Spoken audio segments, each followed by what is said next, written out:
Hi Aquarius, welcome to your weekly forecast for June 20th through the 26th. We're setting the intention for the next 7 days, but honestly, you might stumble upon this video a few months from now. Whenever you find it when you were meant to hear the messages. Keep in mind it's a general reading for the Aquarius collective, Aquarius sun, moon, and rising.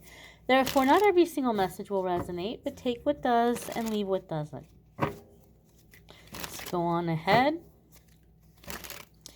See what's coming up for our lovely Aquarius friends. Move you all just a little bit closer. And the first card coming up here, is the Ten of Swords.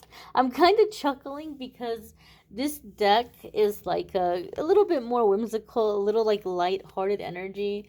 And I feel like the energy has been so heavy lately. I'm like, let me use like a lighter deck. Let me get some light energy coming in here. And you guys are the second reading so far. And both you and Gemini started off with like a serious card.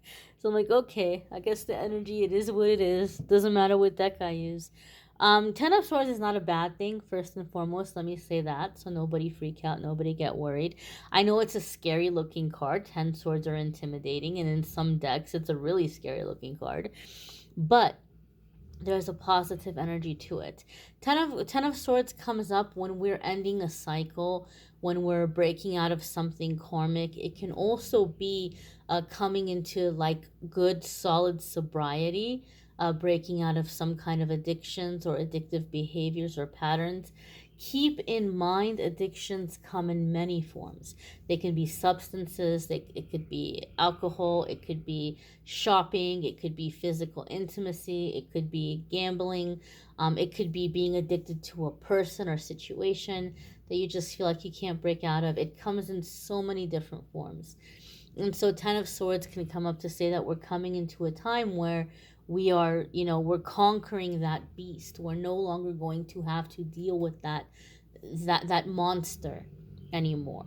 This can also come up in my readings when you're about to upgrade or elevate into a really like a great opportunity, but you may be feeling bad about leaving the previous one because once upon a time it was a wonderful thing. It may even have been an answer to a prayer, but you've outgrown it, right? Sometimes Ten of Swords comes up for me that you've outgrown a situation and you want to move on, but you feel kind of bad about doing so.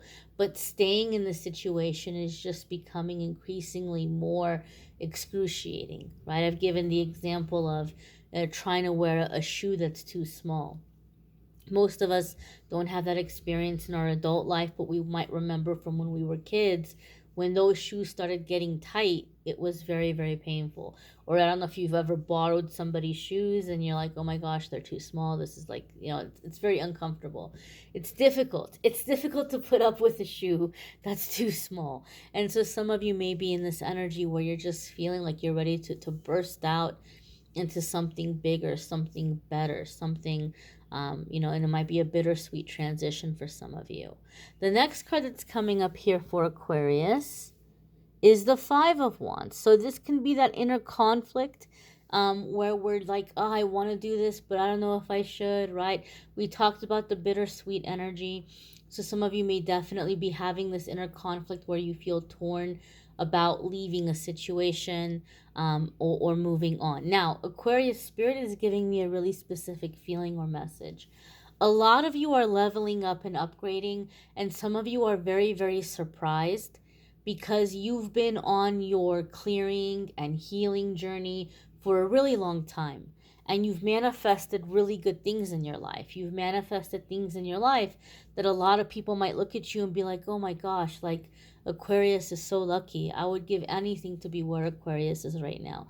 Your life is not in shambles, and you have good things going for you, and you might even be seen as somebody very successful, very positive.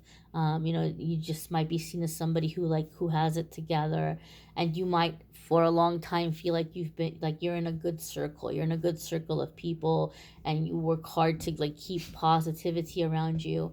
However, My dears and my darlings, I feel like some of you are coming into this other upgrade. Like there's this information energy download that you're receiving, and you're leveling up. So even though the people and situations around you are a significant accomplishment, especially from wherever you started, now you're leveling up again. And I think this is why some of you are having a really hard time embracing the energy, because you know once you do, it's taking you away from this circle.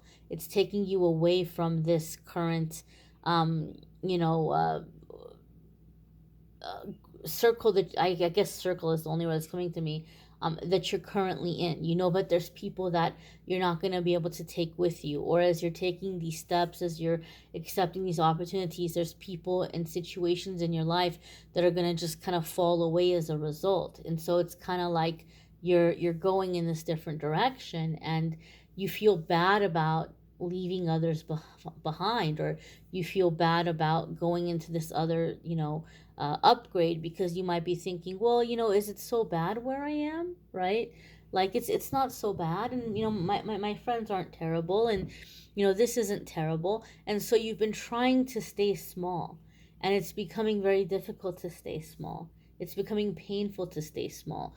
So even though you have this inner struggle and this inner conflict about allowing yourself to grow or to reach higher, um, I feel eventually you will. And I feel like the thing that eventually you're going to overcome, Aquarius, is the mindset of feeling like you're being ungrateful, or you're being demanding, or you're asking for too much. I think this is like the underlying fear that's keeping you in the situation, because for some reason you're concerned that you're going to seem like you're greedy, or like you're too ambitious, or you have this insatiable appetite for uh, clout or progress or status.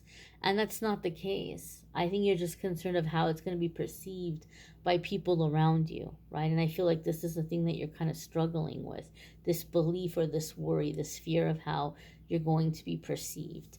The next card that's coming up here for you all is the Seven of Cups. And Seven of Cups is a card that can come up when we have a lot of options. We have a lot of options that have come in, and we may feel uncertain about which direction we want to go in.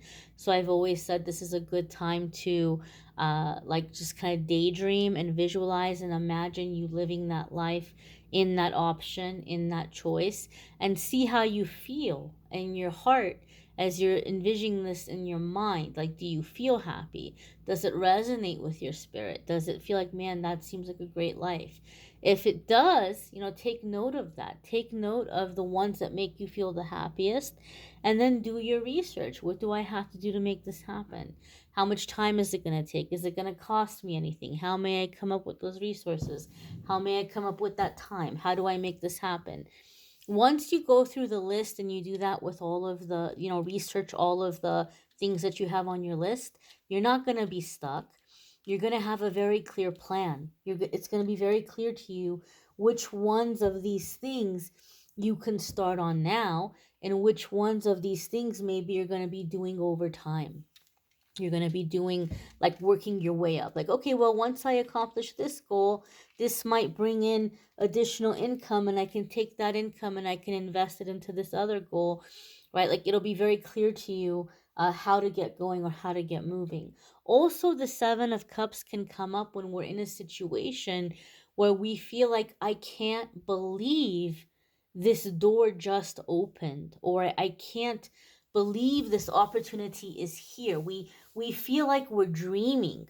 It's like we feel like we're dreaming, and we feel like it's like a dream come true kind of situation, and we may be a little bit bewildered by it or taken aback by it. In fact, your next card here, Aquarius, is the King of Coins. And traditionally, the King of Coins can be an earth sign person, which would be Capricorn, Virgo, or Taurus. It's also a card that comes up to say that this is a time in which the works of your hands are blessed, right? It's like you have the Midas touch. Things are going to go well for you. Things are going to be successful for you as you begin to invest your time and energy and talents and resources into future goals. It can also be a promotion, a job offer, something like advancement in your career. And some of you have heard me say this about the King of Coins in the past. Um, and it's a card that has a special meaning to me. In that uh, one of the things I've realized over the years reading, my guides will bring up this card in a reading to say that there's an opportunity coming in that is going to be very like it's a big deal, right? It seems like a dream come true. It seems wonderful, like you're like, this is great, I would love to do this, but you're not feeling worthy of it. And that imposter syndrome or that negative ego comes up, and you start telling yourself, you know, you start telling yourself, I must have left a really good impression on these people that they're offering this to me, but I must have fooled them, right?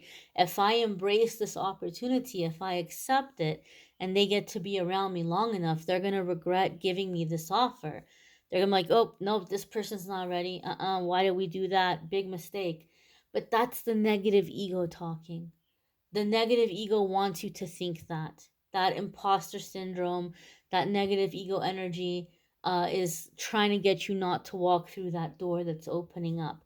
So for me, in my readings, a lot of the time spirit will bring up the King of Coins or the King of Pentacles to say, if you weren't ready for this opportunity, it wouldn't be here now. It's here now because you're ready for it. Okay? And so it's a beautiful energy that encourages us to take action. Also, the King of Pentacles sometimes comes up for me in my readings when you're getting really smart about what you're doing with your money, and the things that you have available to you. You may be finding ways to take uh, uh, skills that you have, or items that you have, or property that you have, and putting them to work to generate income. You might also be looking into investments and investing and things like that as well.